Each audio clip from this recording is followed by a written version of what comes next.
Hola a todos, bienvenidos a nuestro canal. Hoy vamos a revelar una verdad que ha permanecido oculta durante décadas. ¿Cuánto dinero y qué bienes dejó realmente Rafael Itier? Una de las figuras más influyentes de la música latina. Detrás del brillo del escenario y del éxito eterno, existe una historia mucho más compleja, llena de cifras inesperadas y silencios prolongados. Quédate hasta el final, porque lo que vas a descubrir no se parece en nada a lo que muchos creían saber. Durante años, el nombre de Rafael Itier fue sinónimo de grandeza, elegancia musical y éxito constante. Para el público, su vida parecía un camino recto hacia la abundancia ilimitada, impulsada por giras internacionales, décadas de conciertos ininterrumpidos y un legado artístico que cruzó generaciones. Sin embargo, cuando se habla de dinero real, patrimonio concreto y bienes tangibles, la historia comienza a tornarse mucho más intrigante. A diferencia de otras figuras del espectáculo que hicieron ostentación de su riqueza, Itier siempre mantuvo un perfil discreto. No era habitual verlo exhibiendo lujos, propiedades extravagantes ni un estilo de vida excesivo. Esa sobriedad alimentó durante años una pregunta incómoda: ¿era realmente tan rico como muchos imaginaban o su fortuna fue exagerada por el mito? Aquí es donde empiezan las contradicciones. Por un lado, estamos hablando del fundador y cerebro musical de una de las agrupaciones más exitosas y longevas de la historia de la música tropical. Por otro, nunca se conocieron cifras oficiales claras sobre su patrimonio personal. No hubo titulares sobre mansiones millonarias, ni filtraciones sobre cuentas bancarias astronómicas. Solo silencio. Gracias por ver este video y suscribirte al canal para apoyarnos y seguir trayendo investigaciones profundas como esta. Pero ese silencio no significa ausencia de riqueza, sino una forma muy distinta de administrarla. Fuentes cercanas al entorno musical aseguran que Rafael Itier entendía mejor que nadie la diferencia entre ingresos brutos y patrimonio real. Mientras muchos artistas gastaban lo que ganaban, él priorizaba la estabilidad, el control financiero y, sobre todo, la continuidad del proyecto musical que había construido. En esta primera parte, es fundamental entender algo clave: el dinero de Rafael Itier no puede analizarse como el de una celebridad común. No se trata solo de cheques por conciertos, sino de derechos musicales, regalías acumuladas durante décadas y decisiones estratégicas que impactaron directamente en el tamaño final de su fortuna. También hay que considerar un factor que casi nadie menciona: la estructura interna de su agrupación. A diferencia de otros líderes que centralizan todas las ganancias, Itier apostó por un modelo más equilibrado, donde los ingresos se distribuían y el proyecto sobrevivía más allá del beneficio individual. Esta decisión, admirada por muchos, también limitó el crecimiento explosivo de su patrimonio personal. Así, mientras el público asumía que estaba ante un multimillonario intocable, la realidad era mucho más sobria, más humana y, en cierto modo, más sorprendente. El verdadero valor de lo que dejó Rafael Itier no se mide solo en cifras, sino en cómo esas cifras fueron construidas y administradas a lo largo del tiempo. En la siguiente parte, entraremos de lleno en su carrera profesional y analizaremos, paso a paso, cuáles fueron realmente sus principales fuentes de ingresos y por qué no todas se tradujeron en riqueza visible. Para comprender cuánto dinero pudo acumular realmente Rafael Itier, primero hay que desmenuzar su carrera con precisión quirúrgica, separando el mito popular de los flujos de ingresos reales. Durante más de 6 décadas, su nombre estuvo ligado de forma directa a la actividad constante de una de las orquestas más activas del mundo latino. Pero actividad no siempre equivale a acumulación masiva de riqueza personal. La primera gran fuente de ingresos fue, sin duda, la música grabada. Desde los primeros discos hasta las producciones más recientes, El catálogo acumulado generó ventas físicas, luego digitales y finalmente reproducciones en plataformas. Sin embargo, hay un detalle que suele pasarse por alto. La mayoría de esas grabaciones fueron realizadas en una época en la que los contratos discográficos favorecían ampliamente a las casas disqueras. Los porcentajes de regalías para los artistas, incluso para los líderes creativos, eran considerablemente más bajos que los estándares actuales. A esto se suma que muchas de las composiciones interpretadas por la agrupación no eran exclusivamente de su autoría. Aunque Itier fue compositor y arreglista, una parte significativa del repertorio provenía de otros autores. Esto significa que las regalías por derechos de autor se distribuían entre varios titulares, reduciendo el ingreso neto que llegaba directamente a sus cuentas. La segunda gran fuente fueron las giras internacionales. Décadas de conciertos en América Latina, Estados Unidos y Europa consolidaron una imagen de éxito permanente. Pero aquí aparece otra realidad incómoda: mantener una orquesta grande implica costos altísimos.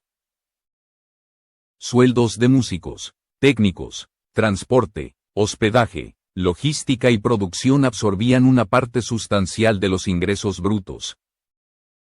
Lo que el público veía como ganancias millonarias, en muchos casos se diluía antes de convertirse en beneficio personal. Exintegrantes y personas cercanas al entorno musical han señalado en distintas ocasiones que Itier nunca concibió la orquesta como un vehículo para enriquecerse rápidamente. Para él, la prioridad era la continuidad del proyecto, incluso si eso significaba sacrificar ingresos personales. Esta mentalidad, poco común en la industria, explica por qué su nivel de vida nunca reflejó una fortuna desbordada. Otra fuente relevante fueron los arreglos musicales y trabajos de producción para terceros. Estos encargos aportaban ingresos adicionales. Tampoco representaban cifras exorbitantes. Eran trabajos bien pagados, sí, pero dentro de un marco profesional estable, no especulativo ni explosivo. También es importante hablar de lo que no hizo. Itier nunca diversificó agresivamente su dinero en negocios paralelos, marcas personales, inversiones inmobiliarias masivas o emprendimientos fuera de la música. Mientras otros artistas construían imperios comerciales, él permanecía concentrado casi exclusivamente en su labor artística y organizativa. Así, cuando se suman todas estas fuentes, el resultado es revelador. Hubo ingresos constantes, respeto económico y estabilidad, pero no necesariamente una acumulación de riqueza extraordinaria. El dinero entraba, pero también salía, y muchas veces se reinvertía directamente en la música. En la próxima parte, dejaremos de lado los ingresos y nos enfocaremos en los bienes concretos. Propiedades, cuentas, derechos musicales vigentes y cifras aproximadas que ayudan a entender cuál fue, en términos reales, el patrimonio que dejó al final de su vida. Cuando se pasa de los ingresos a los bienes reales, el panorama se vuelve mucho más concreto y, al mismo tiempo, más sorprendente para quienes imaginaban una fortuna descomunal. El patrimonio de Rafael Itier no estaba compuesto por una larga lista de mansiones, autos de lujo o inversiones ostentosas. Por el contrario, todo apunta a una estructura patrimonial sobria, cuidadosamente administrada y muy alejada del exceso. En cuanto a propiedades, las fuentes coinciden en que Itier poseía una residencia principal en Puerto Rico, adquirida hace décadas y mantenida como vivienda familiar, no como activo especulativo. No existen registros confiables que indiquen la posesión de múltiples inmuebles de alto valor ni complejos residenciales destinados a renta. Esta sola información rompe con uno de los mitos más extendidos sobre su supuesta riqueza inmobiliaria. Donde realmente se concentraba el valor patrimonial era en los derechos musicales.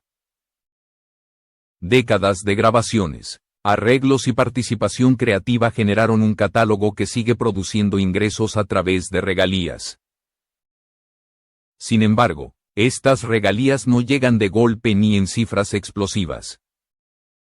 Son pagos periódicos, distribuidos en el tiempo y sujetos a contratos antiguos que limitan los porcentajes percibidos por el creador. Aquí aparece otro elemento clave.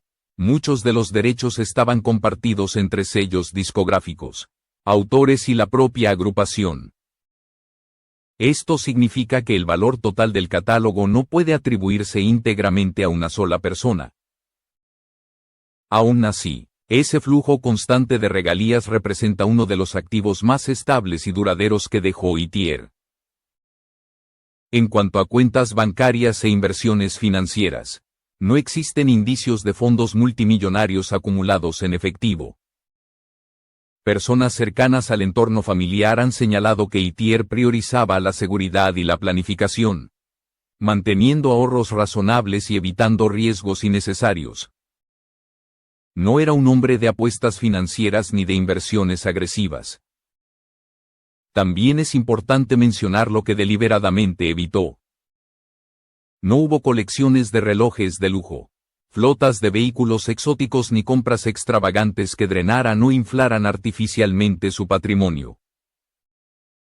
Su estilo de vida se mantuvo coherente con una mentalidad de largo plazo, enfocada en preservar lo construido y no en aparentar riqueza.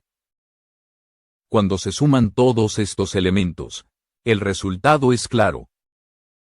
El valor total de los bienes de Rafael Itier era sólido, respetable y fruto de una vida entera de trabajo disciplinado, pero muy distante de las cifras sensacionalistas que circularon durante años. Su patrimonio existía, pero estaba diseñado para perdurar. En la siguiente parte abordaremos uno de los aspectos más delicados. Los rumores, las exageraciones y las versiones distorsionadas que inflaron su fortuna en el imaginario popular y cómo esas narrativas chocan con la realidad documentada. Con el paso del tiempo, la figura de Rafael Itier fue rodeada por rumores que crecieron sin control, alimentados por la falta de cifras oficiales y por la tendencia del público a confundir éxito artístico con riqueza ilimitada. En programas de opinión, redes sociales y conversaciones informales, comenzaron a circular montos inflados, patrimonios inexistentes y comparaciones que no resistían el menor análisis.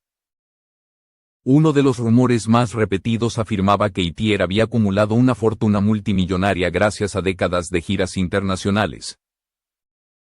La lógica parecía simple: conciertos constantes durante más de medio siglo debían traducirse, inevitablemente, en una riqueza extraordinaria. Pero esta idea ignora un hecho básico de la industria musical tradicional: el ingreso bruto de una gira no es el ingreso neto del líder artístico. Los costos operativos, especialmente en una orquesta numerosa y estable, reducen drásticamente las ganancias personales. Otro mito persistente fue el de supuestas cuentas secretas y activos ocultos. Esta narrativa surgió, en gran parte, por el hermetismo de Itier respecto a su vida privada. Sin embargo, personas que trabajaron con él durante años coinciden en un punto esencial: su carácter era reservado, no misterioso. La discreción era una elección personal, no una estrategia para ocultar riquezas. Bien se difundió la idea de que los derechos musicales del catálogo representaban una cifra astronómica inmediata. Aquí la distorsión es más técnica. Aunque el valor cultural del catálogo es incalculable, su valor financiero se manifiesta de manera gradual.